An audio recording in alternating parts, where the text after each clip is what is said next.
ಕೊನೆಗೂ ಹೊಸಕೊಪ್ಪಲು ರೈತನಿಗೆ 66 ಪೈಸೆ ಪಾವತಿಸಿದ ಬ್ಯಾಂಕ್ ಹೇಗೆ ಗೊತ್ತಾ? ಜಿಲ್ಲೆಯ ಸಕಲೇಶಪುರ ತಾಲೂಕಿನ ಹೊಸಕೊಪ್ಪಲು ರೈತನಿಗೆ ಕೆನರಾ ಬ್ಯಾಂಕ್ ನೀಡಬೇಕಿದ್ದ 66 ಪೈಸೆ ಹಣವನ್ನು ಕೊನೆಗೂ ಮರುಪಾವತಿಸಿದೆ. ಕೆಲವು ವರ್ಷಗಳ ಹಿಂದೆ ಹೊಸಕೊಪ್ಪಲು ಗ್ರಾಮದ ರೈತ ಚೊಕ್ಕಣ್ಣಗೌಡ 50,000 ರೂಪಾಯಿ ಸಾಲವನ್ನು ಕೆನರಾ ಬ್ಯಾಂಕ್ನಲ್ಲಿ ಪಡೆದಿದ್ದರು. ಸಕಾಲಕ್ಕೆ ಸಾಲ ತಿರುವಳಿ ಮಾಡಿದ್ದ ರೈತರಿಗೆ ಕೆಲವು ದಿನಗಳ ನಂತರ ಇನ್ನೂ 9.34 ಪೈಸೆ ಸಾಲ ಬಾಕಿ ಇದ್ದು ತಕ್ಷಣವೇ ಮರುಪಾವತಿಸುವಂತೆ ನೋಟಿಸ್ ನೀಡಿದ್ದಲ್ಲದೆ ಪದೇ ಪದೇ ಕರೆ ಮಾಡ್ತಾ ಇದ್ರು. ಇದರಿಂದ ಬೇಸತ್ತ ರೈತ ಬ್ಯಾಂಕಿಗೆ ತೆರಳಿ 10 ರೂಪಾಯಿ ನೀಡಿ ಸಾಲಕ್ಕೆ ಜಮಾ ಮಾಡಿಕೊಂಡು ಉಳಿದ 66 ಪೈಸೆ ವಾಪಸ್ ನೀಡುವಂತೆ ಬ್ಯಾಂಕ್ ಕ್ಯಾಶಿಯರ್ಗೆ ಒತ್ತಾಯಿಸಿದರು.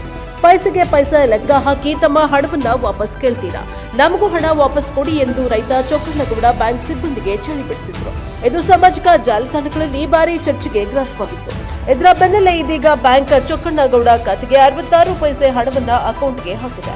ಹಾಸನ ಜಿಲ್ಲೆಯ ಸಕಲೇಶಪುರದಲ್ಲಿರುವ ಕೆನರಾ ಬ್ಯಾಂಕ್ನಲ್ಲಿ ರೈತ ಚೊಕ್ಕಣ್ಣಗೌಡ ಅವರು ಹಲವು ವರ್ಷಗಳಿಂದ ಬೆಳೆ ಸಾಲ ಪಡೆದುಕೊಂಡಿದ್ರು. ಬಳಿಕ ಸಾಲವನ್ನ ವಾಪಸ್ಸು ಕಟ್ಟಿದ್ರು. ಆದರೆ ಬಾಕಿ ಇದ್ದ 9 ರೂಪಾಯಿ 34 ಪೈಸೆ ಬಾಕಿ ಸಾಲ ಪಾವತಿಸುವಂತೆ ಬ್ಯಾಂಕ್ ಬೆನ್ನು ಬಿದ್ದಿತ್ತು.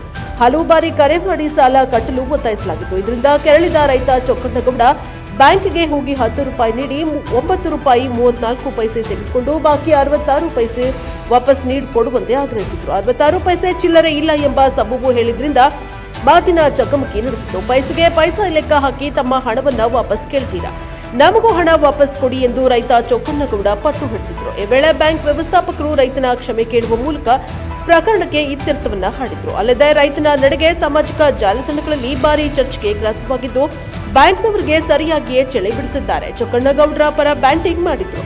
ಇನ್ನು ಈ ವಿಚಾರ ಬ್ಯಾಂಕ್ನ ಹಿರಿಯ ಅಧಿಕಾರಿಗಳ ಗಮನಕ್ಕೆ ಬಂದ ನಂತರ 66 ಪೈಸೆಯನ್ನ ರೈತನ ಅಕೌಂಟ್ಗೆ ಹಾಕಿ SMS ಕಳುಹಿಸಿದೆ. ಇದರೊಂದಿಗೆ ಪೈಸೆಗೆ ಪೈಸೆ ಕೊಡುಕೊಳ್ಳುವಿಕೆ ಸುಖಾಂತ್ಯವಾಗಿದೆ.